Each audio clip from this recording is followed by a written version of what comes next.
Hello, I am Lisa Gardner. I'm the CEO of OMS Strategic Advisors and host of the Uncompromised podcast, where we have an unwavering commitment to values, beliefs, authenticity, integrity, character that we know brings heart and care to an organization. I'm bringing you some of the brightest, uncompromised executives and thought leaders to discuss challenging corporate norms. Ladies and gentlemen, allow me to introduce Judge Monica McCoy Purdy, a true pioneer in the legal arena. As the presiding judge of the 95th Judicial District in Dallas County, Texas, she leads in civil matters with unparalleled expertise. Notably, Judge Purdy holds the distinction of being the first African American to serve on the historic court in its nearly century-long existence. Prior to her election, Judge Purdy's exceptional legal acumen led to her unanimous appointment as Associate Judge of the Civil District Courts. She consistently receives top ratings as recognized in the Dallas Bar Association's annual Judicial Evaluation Poll, which is a true testament to her unwavering commitment to judicial excellence. Beyond the courtroom, Judge Purdy is a fervent advocate for education and community engagement. She has made significant contributions as president of the J.L. Turner Legal Association and regional director for the National Bar Association. Her impact is truly boundless. Join me in welcoming Judge Monica Purdy. Judge Purdy, I first want to say thank you so much for being a guest on the Uncompromised podcast. I was reflecting on knowing you these many years, and I remember meeting you in the early years when we were newly married. Mm-hmm. This is before children. Mm-hmm. And I thought, not only is this a beautiful woman, not only is this a very smart woman, but you also have always had a very kind and very sweet spirit. And that has been consistent with you throughout the years. I've been able to observe that from afar as well as up close. And I've always been inspired by your character, your integrity, and your demeanor. It truly is a gift. And so when I was thinking about guests for this podcast, you have to know you were at the top of my list. Definitely, I wanted to be guests that truly represent this whole uncompromised mindset of how they do life, whether it's professionally or it's personally.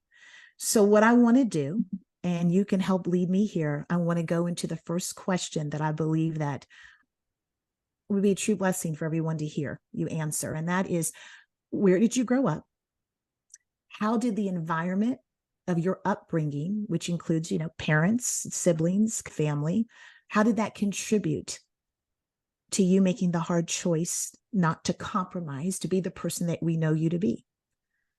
How did the teachings of your community contribute to that?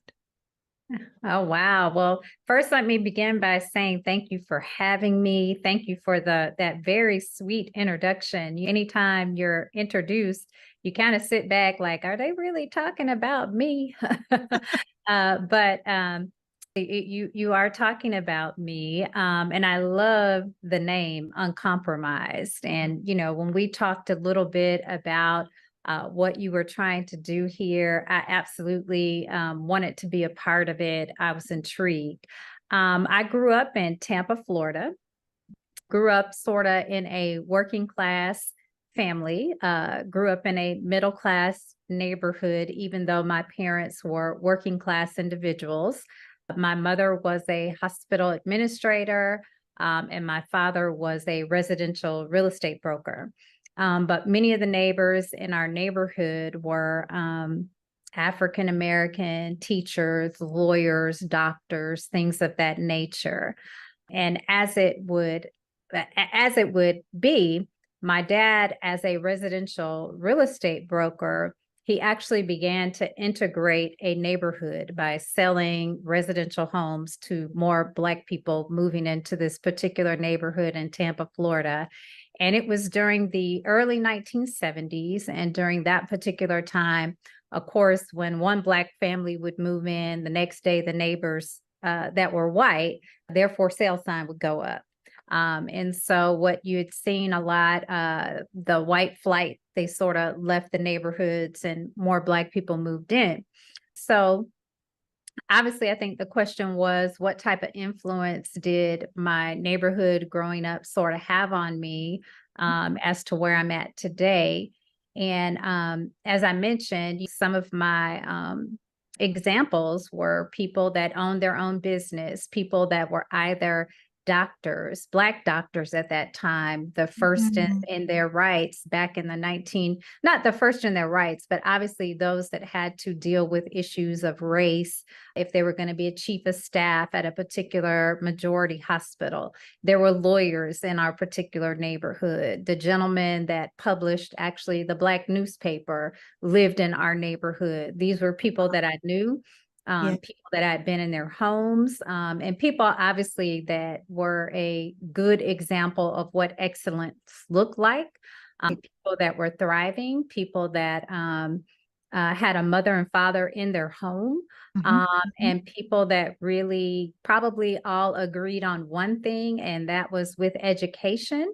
You could control a lot of your circumstance, meaning the more educated you were, the more control you could have sort of on the outcome of your life. So I think that was something that probably resonated with me at an early age, something that was taught in my home. Education was key.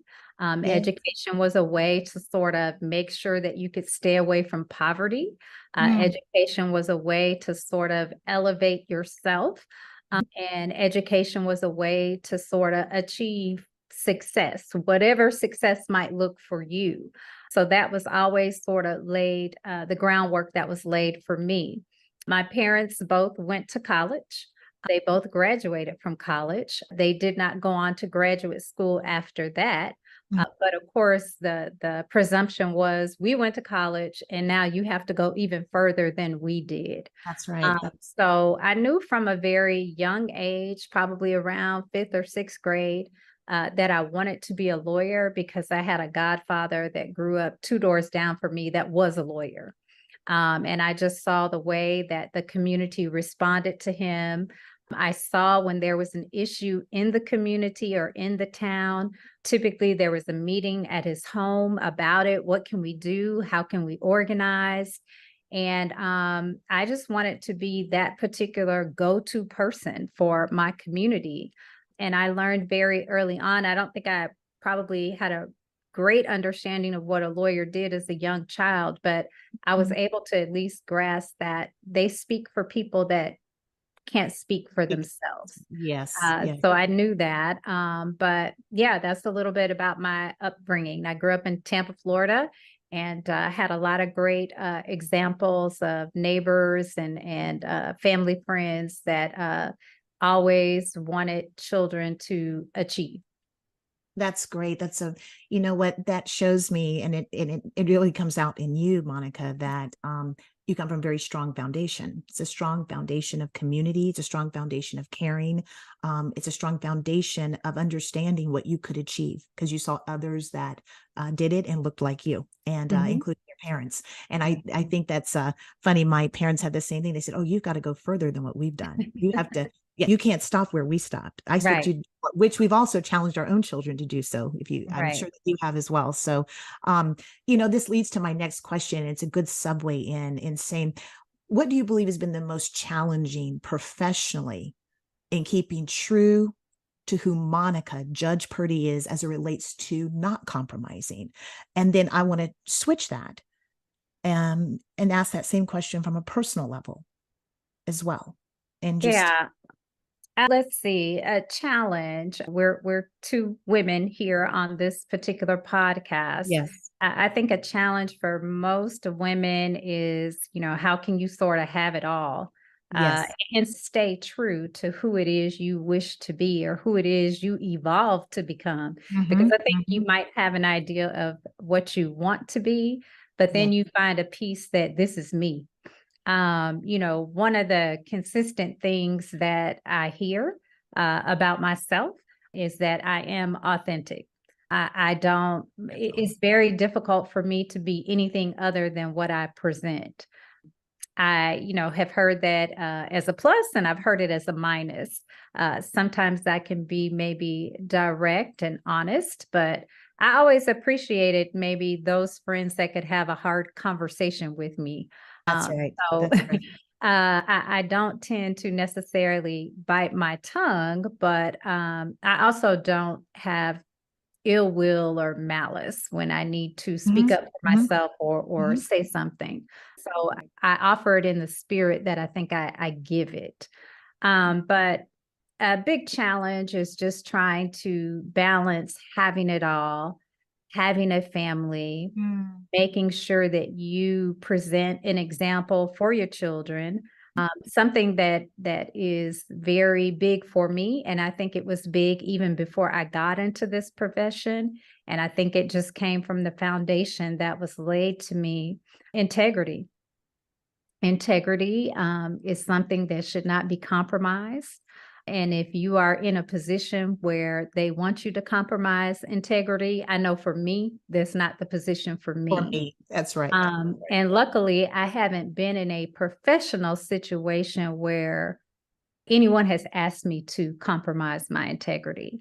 That's right. It's a little bit more, I guess, a little bit more hairy, because when you become a lawyer, you obviously have a license and you have duties that you have to honor on that particular license. But I have not been asked to compromise myself, but it is a struggle sort of to balance everything you need to do once you have a family. And even when is it right to even start that family? I know you and I have talked quite a bit. Yes. I know that I really put in a lot of work. I felt on the front end of my career. I was a lawyer at a law firm. I achieved the ranks of partner, which, you know, most likely that's what people like to do. They like to reach partnership status. And I felt like, oh, now that I'm a partner, I kind of have more control over my schedule, more control over my calendar, and I will go ahead at this time and start my family. But obviously, there were struggles that came along with starting that family that I had not anticipated. Yeah. And that was hard. That was hard to deal with.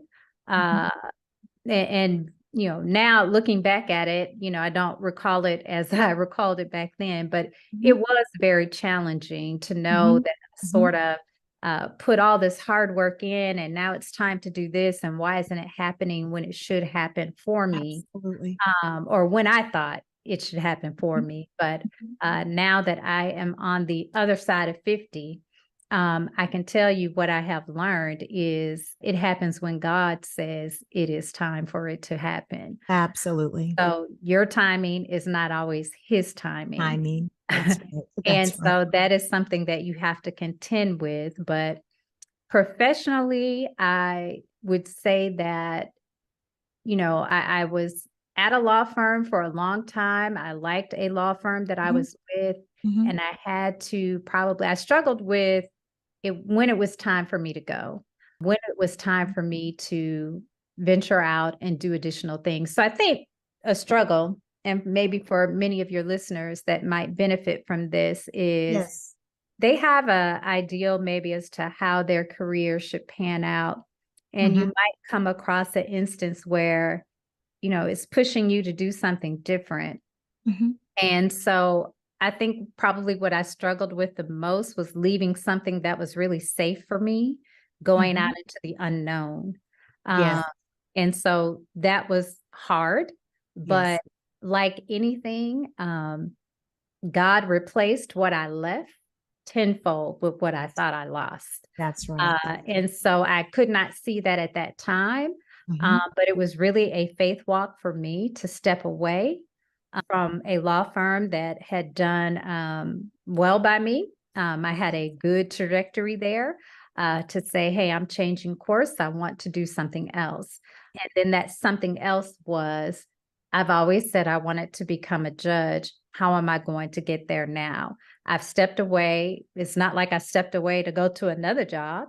I stepped away, and I stepped away from a very comfortable paycheck. I stepped away from a good trajectory. But I stepped away to pursue what I wanted to pursue. And it worked out for me. I am happy with my decision. And if I wouldn't have stepped away, I might not be where I'm at today. Exactly. You know, going back to when you said, you know, especially when you're talking about personally as well as professionally, it's all in God's timing. things don't always happen the way that we have planned it. And you talked about there was a process. What, if you could sort of sum up, what is the process you take in changing trajectory in your life? What process do you take in saying, what, if it's not this, then it must be this? How do you keep yourself flexible enough to stay within the destiny, their passion, the path that is set before you, if that makes sense? Yeah, no, that makes sense. I think for me, I have a core set of friends, a core set of girlfriends, most that I met while I was in law school, and one that I've had since college days. They know everything about me. Yes. And I mean, I do mean everything. And, I typically take to about 2 or 3 of them any concerns that I have, what I'm struggling with, what I'm up against. And I have one particular friend from law school that she's like, okay, hey, let's just map this out. Here are the pluses, what could the possible minuses be? So she's very good. And she's obviously a litigator, and now over a litigation for a oil company down in Houston. But she is very good at having you to look at things from different ways. What's the best case scenario? What's worst case scenario? What's your fallback on? So I have that person that is very technical and can have you sort of lay things out and map things out. And then I have another friend like, okay, that's great, but what does your heart say? What are you going to be happy with? I'm not a lawyer, I'm a dentist, but I know you, and I don't think you're going to be happy with that, because this is what you're going to be calling me saying. And so I sort of, mesh the two together. I like to call them my board of governors, if you will, Right. to which I'm the CEO. Yes. And I just kind of get their input on a lot of different things and kind of internalize that with what I'm already processing. And I kind of try to make a decision based upon that. Certainly not based upon what they tell me, but I think I'm able to maybe hear some things from them that I could be overlooking or maybe not thought about. Yes. I really respect their decision, and I know they'll be honest with me. I know they will be honest with me, and they will tell me the truth, even if it's something I may not agree with. Yes. So I kind of just take all the information that I have, and something that I've been very good with doing is listening to my gut once I have all of that information. Okay, yeah, it is risky, but I'm going to go for it, and I'm going to go for it because I have passion telling me I should. Something is telling me it's now or never, and I'm going to get after it. And if it doesn't work out, I have a plan B, and I'll just do this. But I think just really being just very meticulous about what's in front of me, what's the choice, what's the pluses, what's the minuses, that feels good. And then checking in sort of with me from a personal standpoint as to now what's the emotional toll that this will take on you. Has nothing to do with work. Just, are you going to be happy with this? Are you going to be able to come home? Are you going to be able to balance it? How are your kids going to play into this, and different things like that? So really, I think just looking at a problem from a whole bunch of different angles and having 2 or 3 people that are really close to me point out what they think the issues are in my analysis, or what the issue should be in my analysis. That's good, because Monica, you just pointed out something that I think I read a long time ago. When you look at highly successful people, is that they always surround themselves with those who can give wisdom, not in what they want to hear, but hear what is right for them. And so having that kind of, choosing your friends, your associates very closely, right? Right. Your tribe. You got to have a tribe. You have to have a tribe, and the tribe has to be one that operates in wisdom for you, right? So I think that's great. And so let me ask you this. I'm going to sort of segue into this next question. And I think it's something that, especially in this day and time, that I think we're harder trying to understand is how do you handle victory? That's an easy question. How do you handle victory? And then how do you handle disappointment? Yeah, I think how do you handle victory? I would hope that I handle victory with humility. Mm. Um, You were you know, going to say that. Yes. I think that one of the things that you mentioned is with my election to the particular seat that I sit on here in Dallas Yes. County, I'm Yes. actually the first African American elected to that bench in 100 years. That, And while that sounds like, whoa, that's a big deal, and it is a big deal, yes. um, I'm cognizant of the fact that I didn't get here by myself. And it's shameful to be the first Black elected in 100 Mm. years. Mm. Um, I take pride in knowing that once I leave the spot that I'm in, hopefully Mhm. it will be many more African Americans that Coming follow. up behind you. That's right. And so I want to make sure that I create or leave a Mhm. situation where Mhm. they will follow and they will be better than me.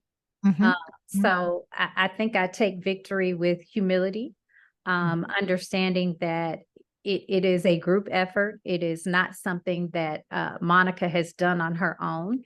That's right. Many people have poured into Monica in order for Monica to do what she's able to do. And so I take all those people with me when I do earn a victory. Um, I had a gentleman today in court asking for a new trial on behalf of his client. Mhm.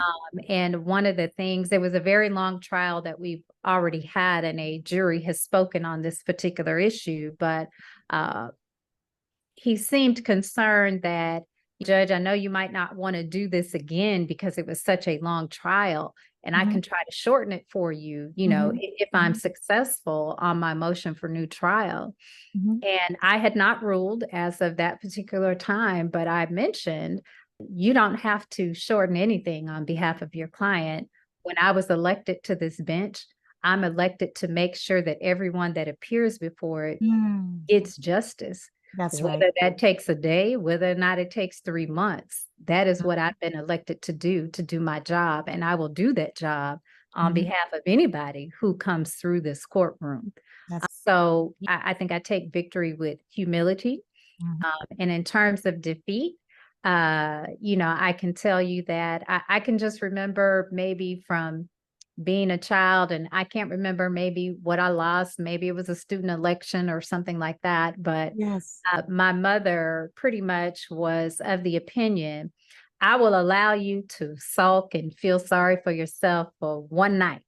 We can lay Mhm. in bed and have ice cream, but Right. after that, we're regrouping and we're going to That's get right. a plan. Uh, Yes. so I can tell you that losses that I have had, I think that I've come back. They just push me harder.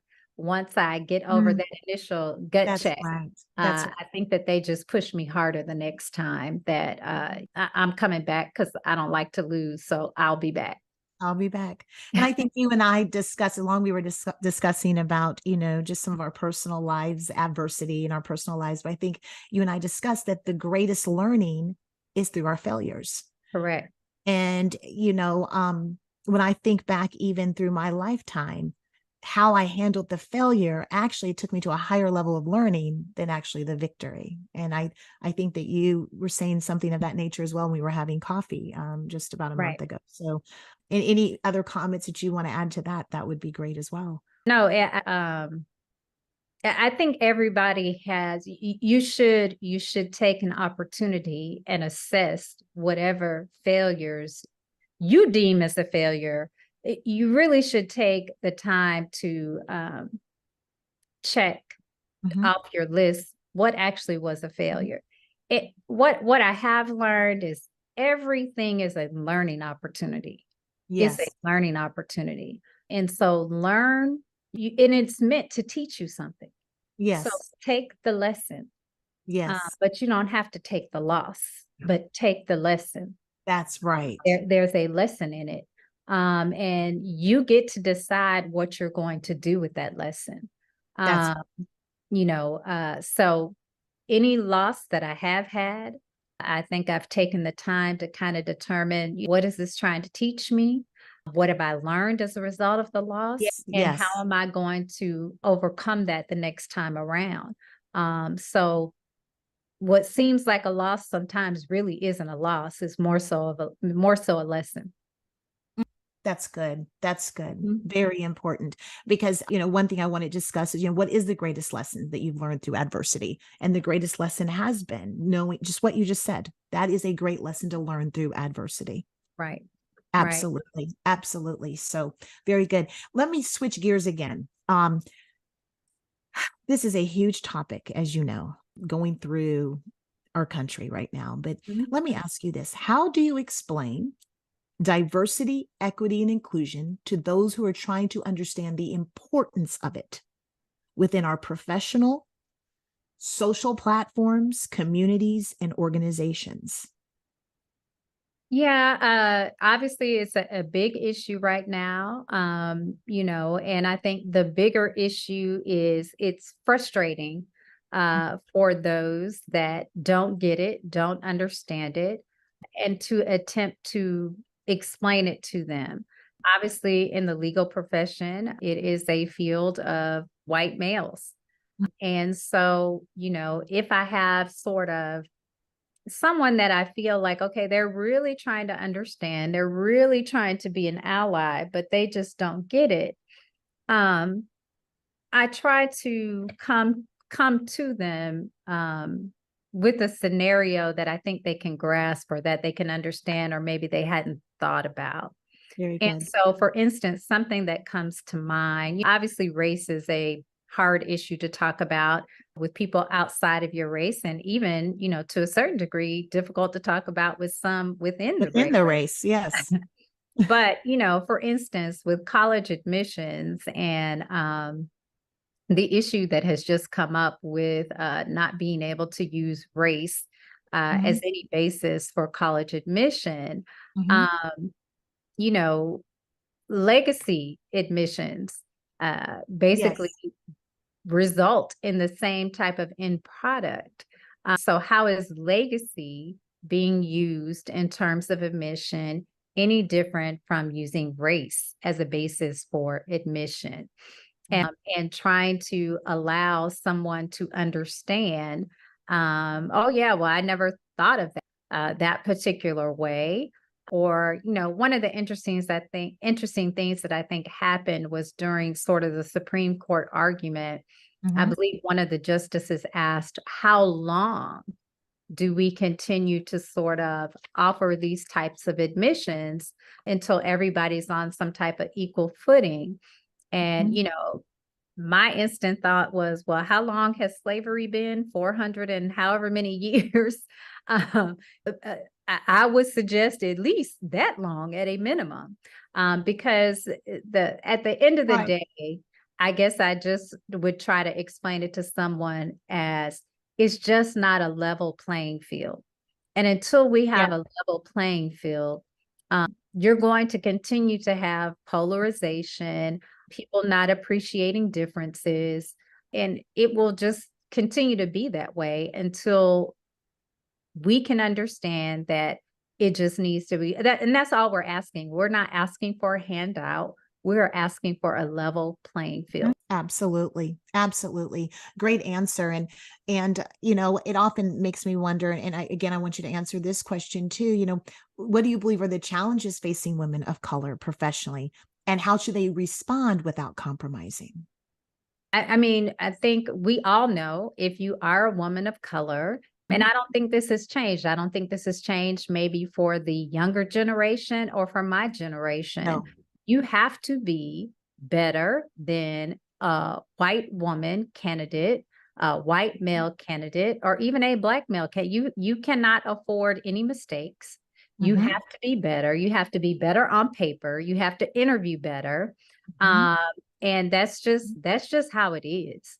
Yes. That's still a challenge.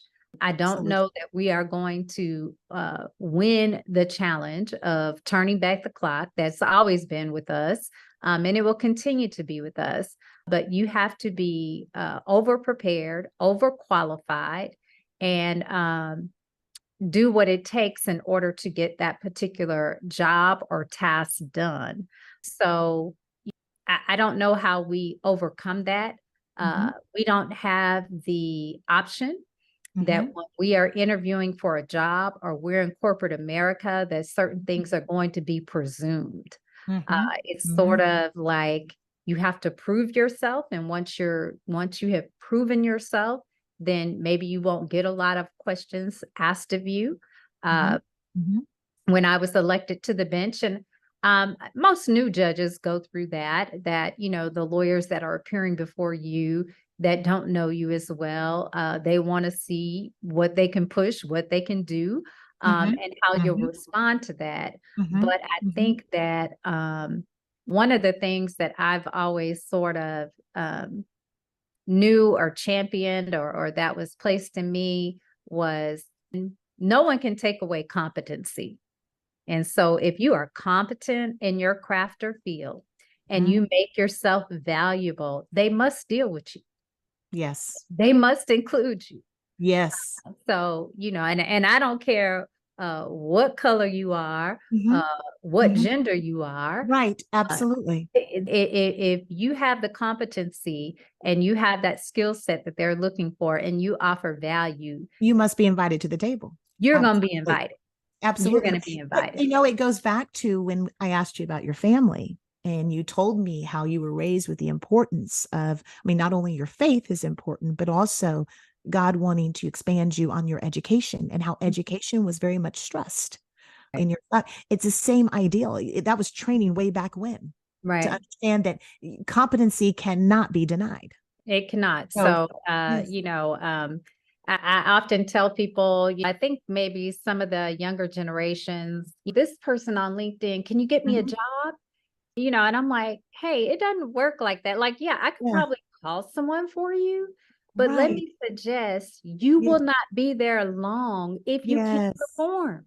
If That's you can't right. perform and do the job, I Yes. don't care who you know. That's right. I That's don't care right. who you're related to. They're going to ask you up out of there. Yes. If you are not impacting their bottom line, That's you're right. going to have to go. And You I have don't to care go. who you are. You have So to be qualified. And I think that was such a educational point when I went into different circles, different dynamics to discuss the affirmative action decision.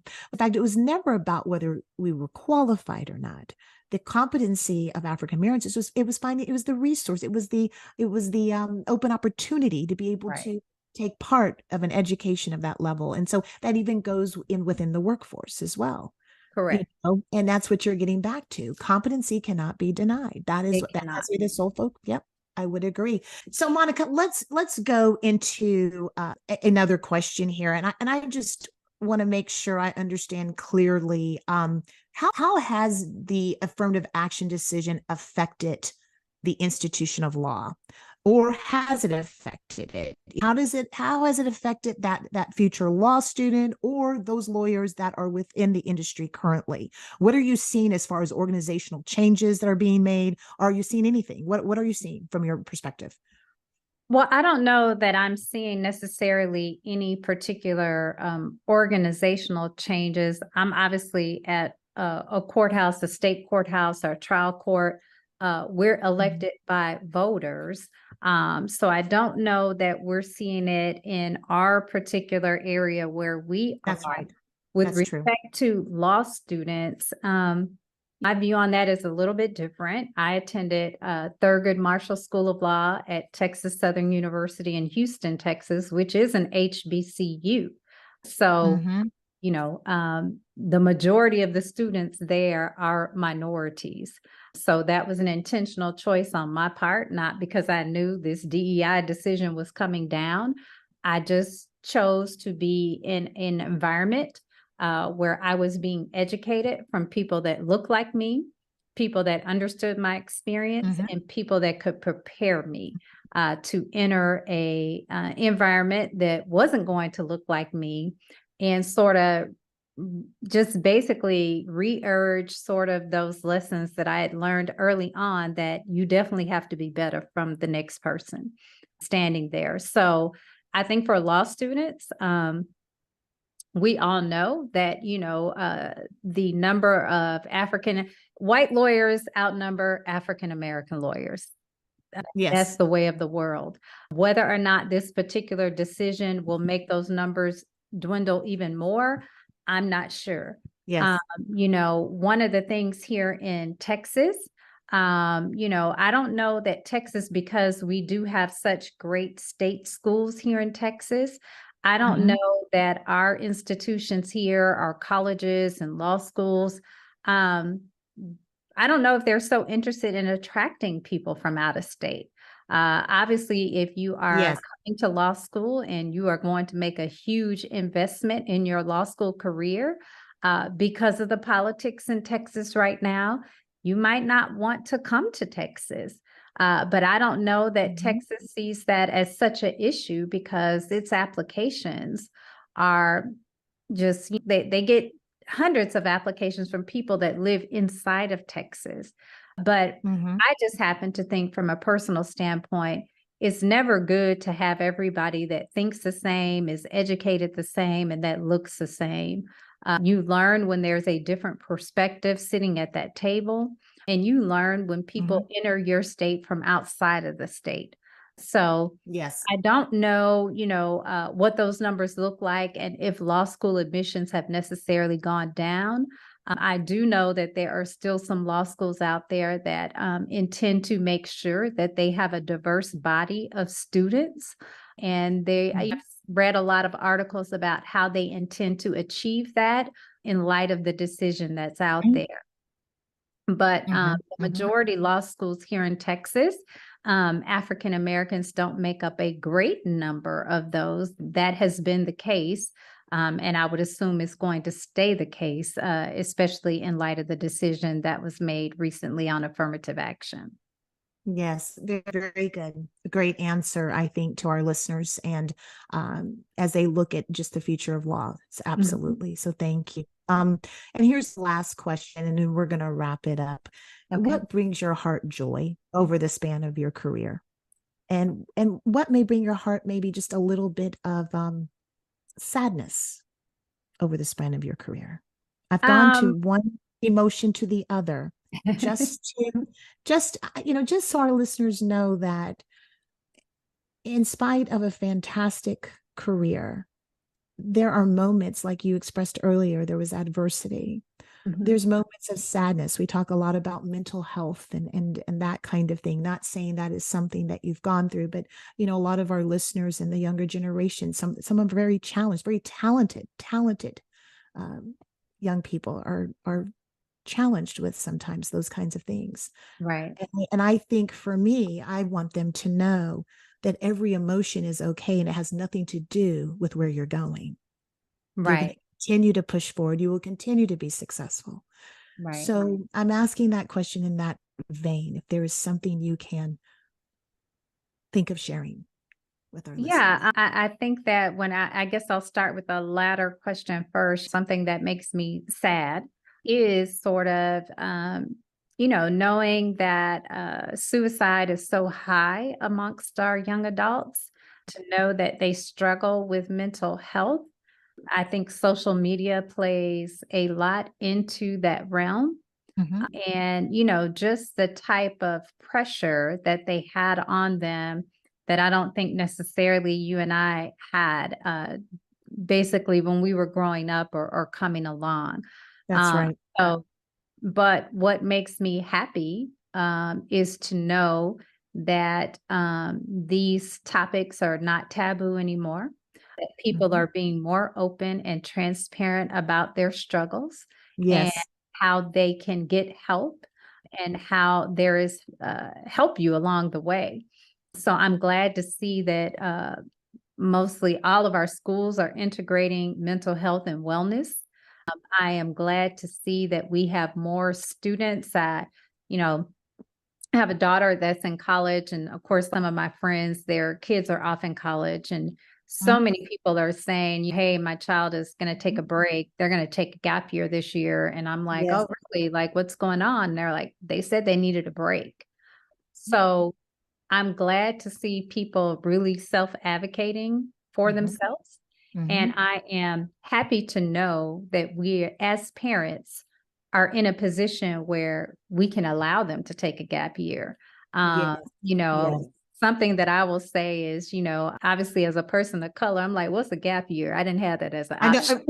Right, there was no option. There was no gap year. There was no gap year. It was called pay your bills. Pay your bills. Hurry up and get off of the payroll. And get so right. I am happy, though, that we have arrived at a point as parents that we've been put in a position that we can afford our children an opportunity to take that gap. And even for those that can't afford to take the gap, to take that hit or take that particular gap year, they know I need a break.